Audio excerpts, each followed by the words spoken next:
Welcome to What She Does, the podcast that takes you inside the working lives of everyday women shaping the world around us. I'm Leanne Starr. And I'm Annie Sinzinger. And each week, we sit down with someone who shows us not just what she does, but how and why she does it. Plus, find out if you fit the same mold to grab the same type of gig. Let's discover What She Does, starting now. Our guest today has turned Will You Marry Me into a full-blown art form. She's the founder of Ash Fox Proposals, the marriage proposal planning company behind more than 3,000 engagements. Private rooftop reveals, celebrity clients, decoy plans so airtight, the person being proposed to never sees it coming. 15 years in, she's never once had someone say no. Today, she's telling us how a photography gig in Central Park turned into all of this, and what it actually takes to plan the most nerve-wracking moment of someone's life.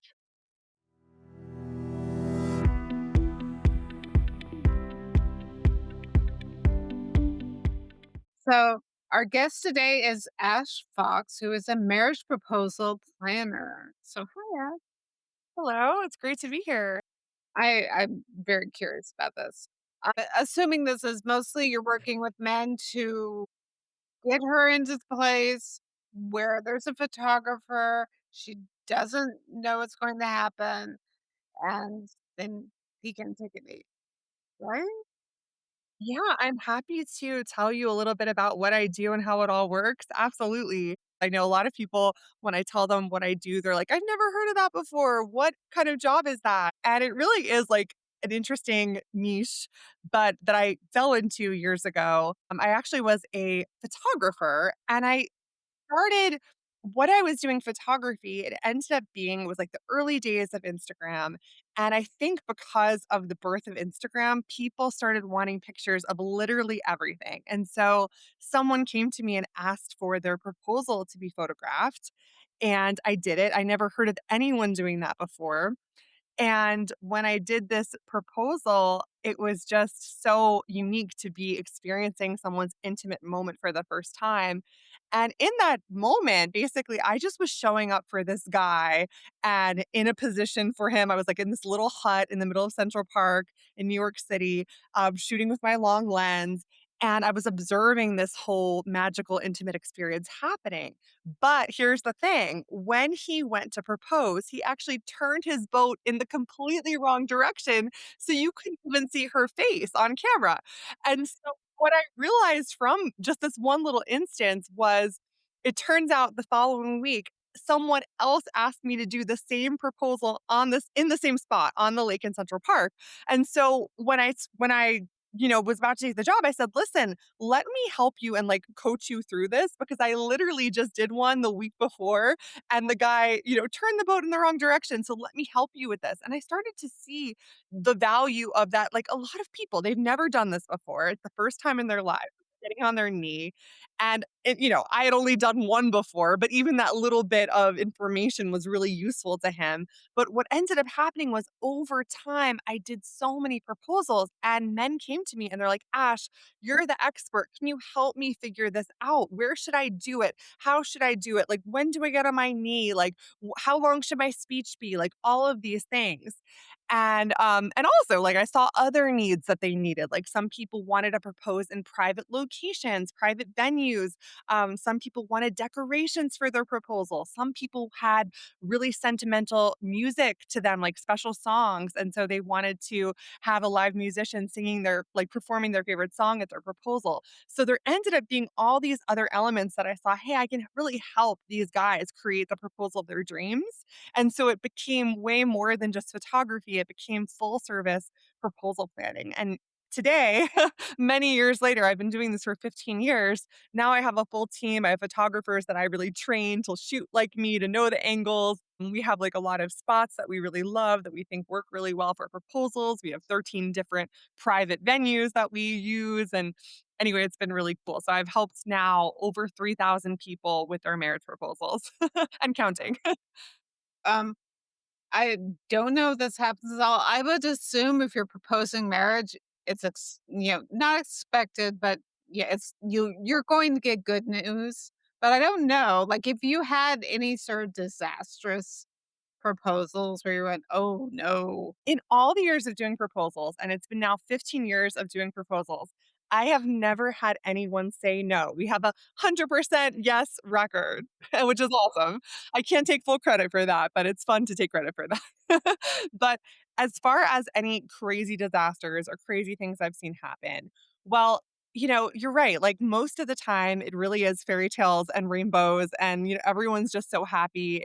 It's like, and I'm so grateful for that, to be in like this happy, loving milestone in people's lives. But you're right, there can be crazy things that happen. Like number 1, we mainly operate in New York City. And New York City, as you know, it is such a bustling, incredible, high energy place, but it can be a logistical nightmare. And there's things that are just can be completely out of your hands that can just come up, like random crazy things that just heighten all of the emotions, like crazy weather. There could be really a lot of areas where a lot of my clients want to propose can be extremely crowded. So I have to really prepare them for that. We got to kind of like work around these things. New York can really be an obstacle course in that way. I work primarily with men proposing to women. That said, we have lots of women proposing to women too and men proposing to men.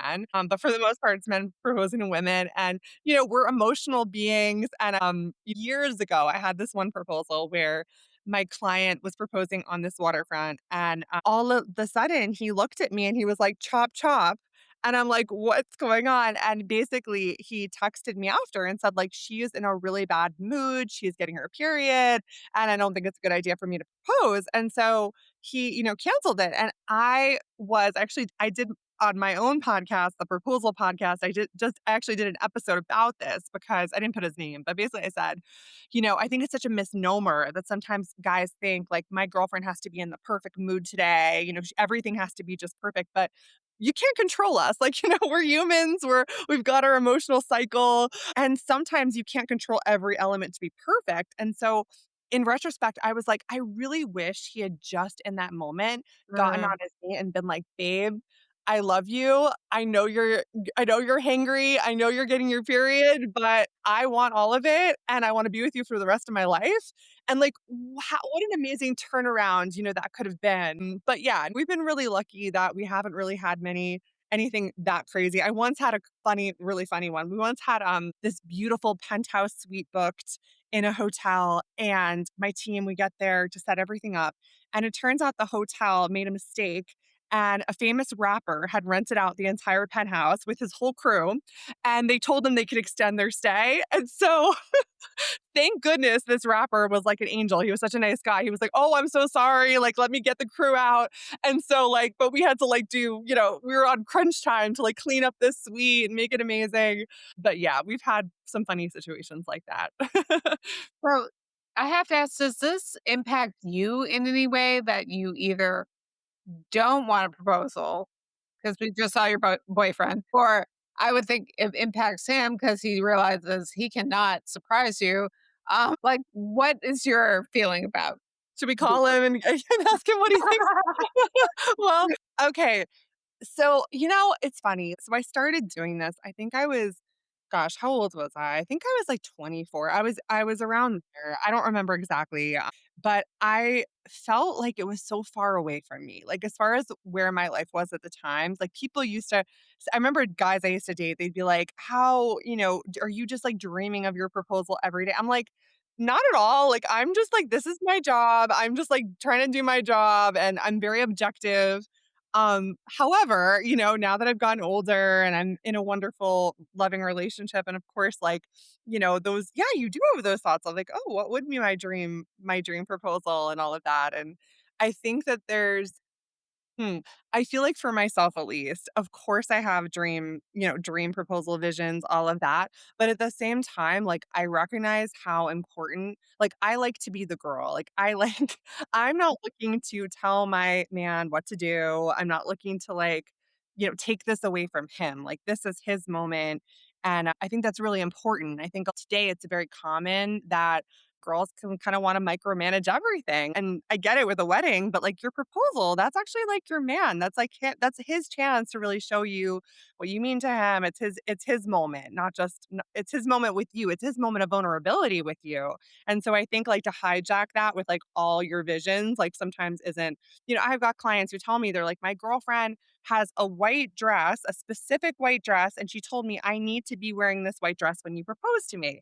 And it's Oh, like all yeah, and like all these things just make it like you start to kind of what is it? Like you're like castrating like the beauty of like him really it's such a wonderful thing for like a man to be in his vulnerability to like think about, hey, what am I gonna do? It's like my clients, what I notice, this is very nerve-wracking for them. It's oh my gosh, like it's hard. Like it's hard for anybody to be vulnerable. It's a very vulnerable thing. It's an expensive thing. They're making this big investment. Not only are they making an investment to spend their life with someone, there's like financial, they're buying a ring, they're doing all these things. And so, yeah, it's heavy and it could be emotional. And then on top of that, they want to make you happy. But what I find, and I tell my guys this, it's like what's really in it for you is like when you really surprise her, it makes her like, it's so special for them to, like, see the person who's closest to them, who, like, always knows what they're up to. Because like, when you're in a close relationship, it's kinda hard to be surprised a lot of times because you know the person so well.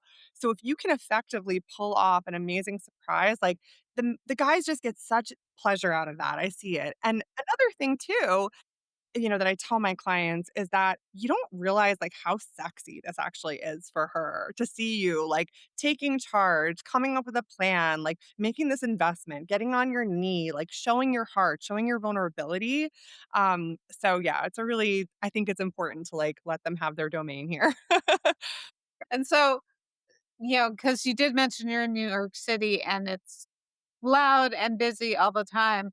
Like, I'm not gonna ask you what you would like as your proposal, but do you veer towards more quiet? Yeah. Yeah, absolutely. I mean, the thing about New York City, and I totally get what you're saying. Like most of our proposals, we try to have them be quiet because you're so right. Like when you think of New York City, you think of Times Square, you think of like millions of people, you think Yeah. of Rockefeller Center during the Christmas time. And that's not to say that I definitely have clients from around the world, like from like, all kinds of interesting countries who come to New York and they do want that vision of like crowds and craziness. But for the most common client who might even be someone visiting in the city, most of them wanna be in New York and have the views of New York, but not have the hustle bustle, the riffraff, the tourists around them, and any of that. And so one of our, like, specialties is we do these private rooftop proposals where we have these, like, gorgeous private spaces where they come out, there's, like, the Empire State Building right there, like, an incredible view, or, like, all the lights of the city, all different kinds of famous buildings, and they have this special place away from the hustle bustle to propose. The other thing I love about it, it's a controlled space, so we can do decorations. We don't have to worry about park rangers.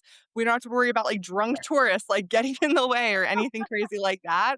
So that's one of our like most popular offerings, and it's pretty amazing. But I will mention that we do proposals on location depending, like, for special clients and things like that. So, actually, one of the, players on the Rams, in LA contacted Ooh, me, and he's like, "Ash, I've been following you for years, like, I've always dreamed about you doing my proposal."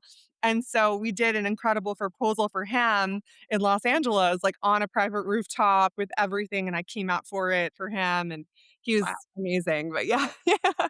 And then also, you've been featured all of these different places and somehow people are finding you. What would you tell, like, we have a mix of people who listen to the podcast. It's mostly women, but we do have men as well. So what would you tell them? What would you tips would you give them to proceed with that proposal? And especially if they're women, like Oh, what yeah. should they do? Yeah, absolutely. So, like, I can definitely speak to the man proposing and the woman receiving a proposal, Yes. or a woman proposing to a woman, like that happens too. And there's women who propose to men as well. We've had like a few come through, but it's not like the most popular thing. So yeah, so number one, if you're a woman who is hoping to get engaged, in the next whatever time, I think it's really good, like, or if you even let's say you're dating and you're just like, but you wanna get engaged, like, within you don't wanna be single forever, you don't wanna be a girlfriend forever. I think it's really important to be clear about your desires, like, from the get-go, like, not waste time, like, just tell the person, "Hey, I just want you to know, like, I'm looking to be married, I'm looking to be a wife, I'm looking to" whatever it is, "have children." It's good to just be clear on that because then he knows that, and even if let's say you do have sort of a timeline because, you know, I right I can't I'm like, "How old am I?" "Oh, I'm 39." I was, like, trying to remember. I'm like, "I'm 38, I'm 39." It's important, like we have a biological clock in these things. And so it's important. Time is actually of the essence for us more than it is for men in a lot of ways. So it's good from the start to just be clear on your desires. Now after that, it's up to him to remember that. And if he's a good man, if he's a man who like wants to make you happy, wants, is also aligned with what you want, that he wants the same things, then that will come together. But I think sometimes women feel like ultimatums are a good idea or, putting pressure on time and these types of things. And I don't think that that's a good idea because, like I said, and I don't mean this in like a non feminist way at all, but I think like it's important to allow a man the space and time and like you want him to come to these things on his own. You don't want him to feel like he has someone breathing down his throat telling you like you need to do this at this time and this is what I want and all of that. So it's good to like make your desires known at the beginning and then watch him, observe him, like see if he's coming to meet you the way that, in the way that feels good for your heart and your timeline. So I think that that's number 1. And then as far as like specifically, like if you do have desires for your proposal, there's like cute ways of hinting. But you can give little hints like, "Oh, I really love this city." Like I've always dreamed of like going here on a trip or something, or this place is really special to me. Or for instance, this is kind of an obvious one. I think a lot of girls do this. Like they have Pinterest pages and you could conveniently have your Pinterest open on your computer, or you could have like certain inspo pictures on the background of your phone, like, and then like maybe he sees it or something when, it's your phone's out. So there's like little things you can do without being like overly overt about this. But that all said, I think it's important for women to find a level of acceptance with like what actually matters. What actually matters is who's the man you're with? Like, do you really love this man? Is he an amazing man? Do you wanna spend your life with him? And that's the most important thing, and then, like, let him like, the more he knows that you trust him and love him, like, I think the more he's gonna step up for you and actually make your dreams come true in a way that might be better than you even expected. So, that's my advice. Another thing I just will say is that a lot of people this is a very common thing, it's not a bad thing. A lot of sisters, moms get in touch with me. Love them. I know they mean well. And these sisters and moms are like, "Let me help him figure this out. I found you. Let's do it." And that's great. And that's all lovely and great. The only place where you get into trouble with that sometimes, like, so if you say to yourself, like, "Oh, you know what? I know what I'll do. I'll tell my sister everything I want, and then I'll have her tell him what I want." The problem with that is again, where like it can become too many cooks in the kitchen. It can Yeah. become a game of telephone and also it becomes this weird family dynamic now where you might be like blaming someone else that you didn't get what you wanted. And it's just you just really need to surrender with this. Like be excited to get engaged, be excited to spend your life with someone, and now let him take the reins, let him figure it out. And that's what I'd recommend. Oh my god. How do people from all over the world find you? I don't know. I think, like, people just I have an Instagram, Ash Fox Proposals, where, like, I post, like, I post a combination of, like, proposals that we do, like, pictures that are inspirational, reels, and things like that, and then sometimes, like, I'll comment on, like, celebrity proposals, or I give, like, different tips and tricks about proposing. But also, just over the years, since I'm really, like, an OG in the space, I've been doing this for 15 years, I've had a lot of, press, like, around the world, like, from the New York Times to Business Insider to Nas Daily to, like, Brides, and Elite Daily did a viral video on me years ago, so there's just been, like I've been around, I've been on TV in France and Japan, and so people find me somehow. I was wondering, like, thinking about the business, Mhm. itself, your clients, I imagine they tend to be more like millennials at this stage, maybe? That age range where typically most people get married? Or are you finding second marriages, like Mhm. proposals happening on the, older end? And then Are there really young people and like older end of Gen Z also kind of coming into play? Absolutely. It really runs the gamut. I talk to men who are in their 60s. I talk to men who are in their early 20s. You're right that most of them are probably millennials, in their early 30s, I don't know if they call them zillennials or something. I don't think that's millennial yet. I think it's like 20s is more Gen Z. But yeah, I really talk to everyone. It's a mix.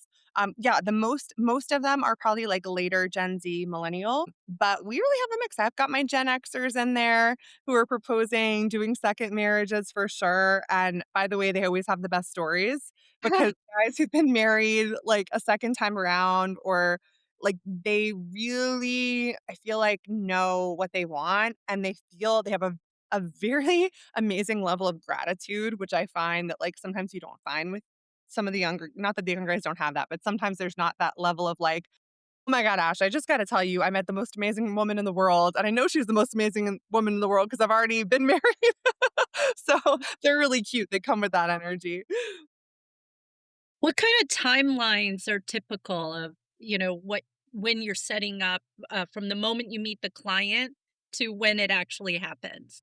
So, normally, my favorite window of time is about a month. I feel like that's, like, a perfect amount of time to just, like, get things rolling, especially because New York is such a things are constantly changing in New York. Like New York day to day, it's like a place opens, a place closes. Like there's, trash here is here one day, there's like a garden here the next day. Like it's just like it's always evolving and changing. And so the one thing about planning a proposal too soon, I find is that so many changes can happen in the city. So you're usually better like in a kind of a smaller window of time where we can kind of like come up with a concept, get everything set for you logistically so you can just show up and propose and yeah, and I'm happy to share a little bit about the process because what we do is we're like a one-stop shop. So the beauty of it is, let's say you're thinking about proposing, you're like, I'm it could be I'm coming to New York to propose, we're gonna go on a trip, or it could be I live in New York and I want to propose. Either way,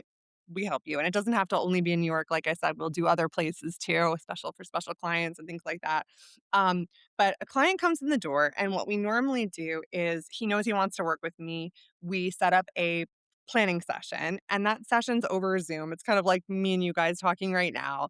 And we talk about kind of what he has in mind. So my clients are usually in two different buckets. About half of them have a plan and just like want to see it come through. They just want it executed. The second type of client is like, "Ash, I have no idea what I wanna do. I need your help." They're starting completely from scratch, and so we're talking about ideas and we're going from there. And so that we do that on the planning session, like, either way, because even with a guy who thinks he has a plan, a lot of times we have to talk about, "Well, you've got this idea, but, like, how are we actually gonna do this in reality?" Because sometimes people have, like, lofty dreams that are amazing, like, with, like, fireworks and ballerinas and all kinds of crazy things, but in actuality, like, that might not be able to happen depending on budget, depending on, like, like, for instance, in New York City, a lot of people request, I've had, like, multiple over the years, people saying, "I want fireworks," but fireworks are illegal in New York City, so you can't do fireworks. So that's just, like, an example of, like, where we have to kinda get grounded and figure out what's possible versus, like, what's an amazing vision, and how do we kind of bridge the gap together. So, yes, we have our planning session, and then me and my team now focus on the execution, and so we get everything booked, we get everything in place, we get, whatever decorations we're doing, whatever venue we're doing, whatever like the team who's going to be there, because normally all of our proposals have proposal photography. Most of our proposals have proposal videography. Not everybody wants that, but most of them have it too. Some of them have live musicians, some of them have private venues. They're all a little different. So we got to get all that together and we do that behind the scenes so our guys can just like sit back, relax, be cool as a cucumber so she doesn't know what's happening. All they need to do is make sure they stick to their game plan, which I go over with them on their planning call. We come up with a decoy for surprising her, we come up with a game plan. And then once we get everything set, we send our clients like this like very detailed game plan that they can read through and memorize, keep in their phone. And then proposal day happens, and on proposal day, the goal is they literally just have to show up and get there with their girl, drop to their knee, speak from the heart, do their speech, show them the beautiful ring, and that's it. So, that's my goal. "Hooray, you're engaged. Yay. Celebrate." I was also wondering too, how do you keep it secret? You know, what I mean, this the guy is like contacting, this person, and Yeah. there's like a lot of probably back and forth on different, items because what if the future fiance is like, who is my person talking to all the time? Well, so believe it or not, Annie, so part of my goal is that when we do our Zoom planning session, my goal is to really we just cover everything, and so there isn't really back and forth. Like, we don't really have much back and forth, and the back and forth is just emails. Like, we don't even do texting for that reason, like you said, because our goal is to, like, help them come up with something really solid. We set it all up, and then literally the only thing he has to do is stick to the decoy that I gave him, and, like, we collaborate on the decoy, but, like, there's all different kinds of decoys, like, as far as, like, "Oh, I've got this work event coming up, and, it's like a cocktail hour, and we gotta be at this building at the certain time." Like, that could be a decoy, or it could be, "Babe, my buddy Joey is coming in from out of town. We went to camp together. He wants to get dinner with his wife." It could be, like, different things like that, and I help them, like, tweak it and tailor it based on whatever it is. So yeah, so no, we've never actually had, like, anything spoiled as far as, like, them talk like, knowing they're talking to me because they pretty much just, like, get a couple emails and that's it, and we, like, don't even do texting because, like you said, it would just be messy. I was also wondering too, like, if somebody wanted to get into this business, Mm, like, what would they have to know? Like, for example, what are some of the skills? Do they need a particular type of education mm. to do this work? That's a great question. No one's ever asked me that before. Um, I feel like some things such as this are I mean, the thing for me, Annie and Leanne, like, I did not know I was gonna fall into this niche. I truly just fell into this. Like, I was a photographer.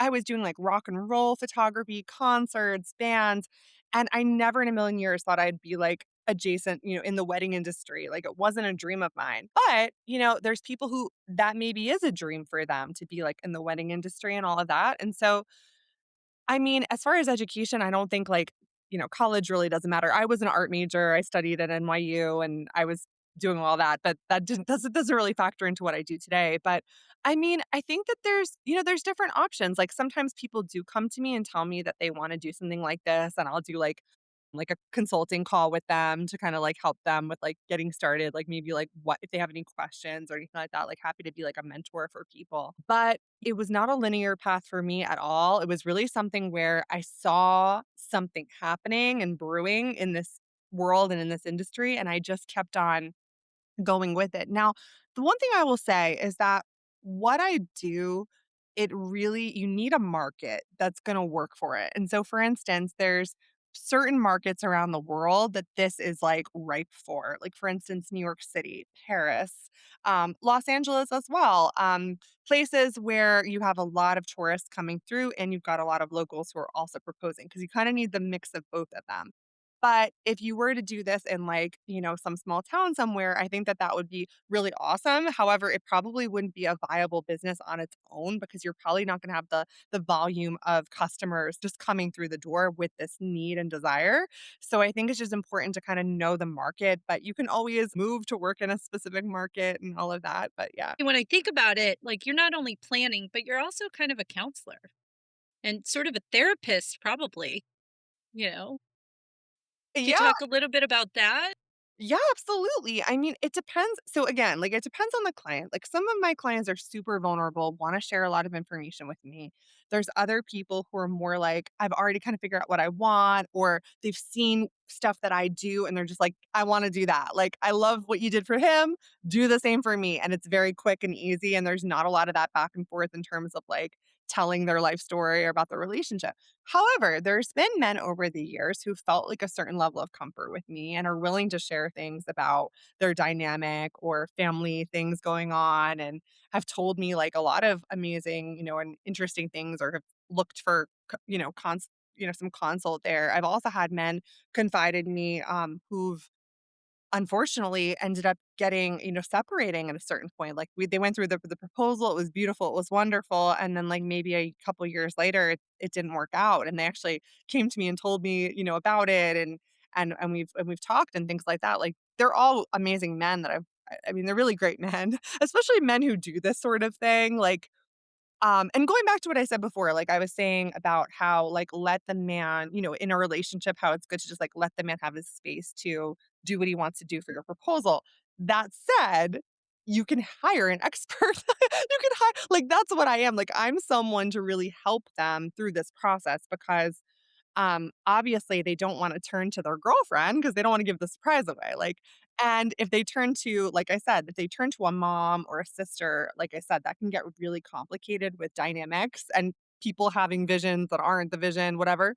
So when you come to someone like me, like, I've literally seen 3,000 proposals. I've been doing this for 15 years. I know how to execute on different things. They really have a trusted advisor to just be like, bounce even just like bounce ideas off of being like, Ash, like I was thinking about doing it this way. What do you think? Or do you have an idea that you think would be really great? Sometimes they've told me to like, they tell me about their partner, like the things that she really loves. Like I once had this guy, this is a really funny one that just popped into my brain, but I've got a zillion stories, but this is just one. This guy told me, I was like, so tell me about your girl. Like, what does she love? And he's like, sample sales. She Oh loves my sample sales. And I'm like, "Sample sales? That's very specific." He's like, "She loves sample sales." So I was like, "You know what? What if we did a proposal that was at a sample sale?"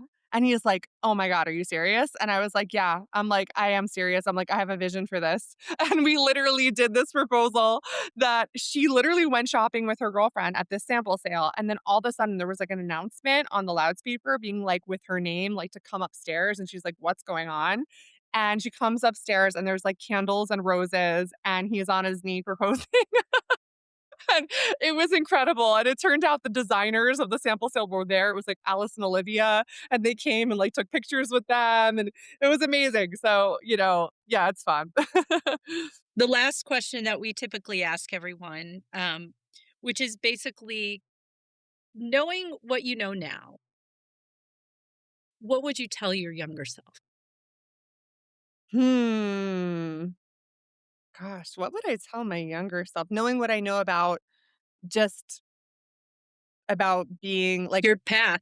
What path you've taken, what would you tell your younger self about it? well, I probably would tell my younger self to not freak out because just kind of follow the breadcrumbs along the way. Because for me, like I truly was someone, I'm a creative person, I'm an artistic person, I consider myself an artist, and I did not have a linear path carved out for me whatsoever. Like I chose to go to school for art of all things, right? Like, what the hell are you gonna do with that? Like, that's what everyone said to me, and people were warning me, like, "You're gonna have to do this, you're gonna have to do that." Like, there really was no clear path, so I had to figure it out on my own. And so, really what I did was I just tried a whole bunch of things. Like, I just was trying things all the time. And then I was seeing, like, which one is actually getting me somewhere? Like, which one are people responding to? Which one do people seem lit up by? And it's reflected back in me and I'm now feeling good about it, and not it is something where you're looking for validation to some degree because you're like, "Hey, like I want to validate that this is I don't want to be like someone on American Idol who has no singing talent and goes on there with a dream and then it's like my dreams are crushed." So I was like, "All right, let me try different things and like see what people respond to. Like do people like my fashion styling? Do people like my graphic design? Like are people responding to my photography?" And what ended up happening for me was, yeah, I was getting a really big response to my photography. And then I just started following the breadcrumbs showing me the path of, what was the niche that was going to really hit. And it turns out that this random niche was the one that hit for me.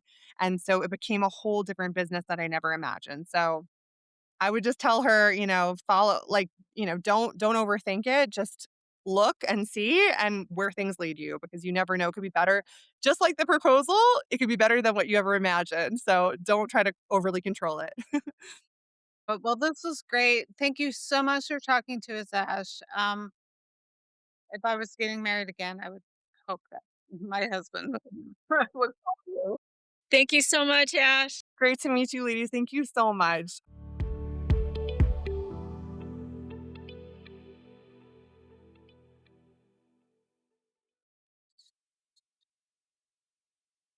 I did not know there was such a thing as a marriage proposal supervisor, or producer, Marriage proposal planner? planner. Yeah. Well, I guess here's the question.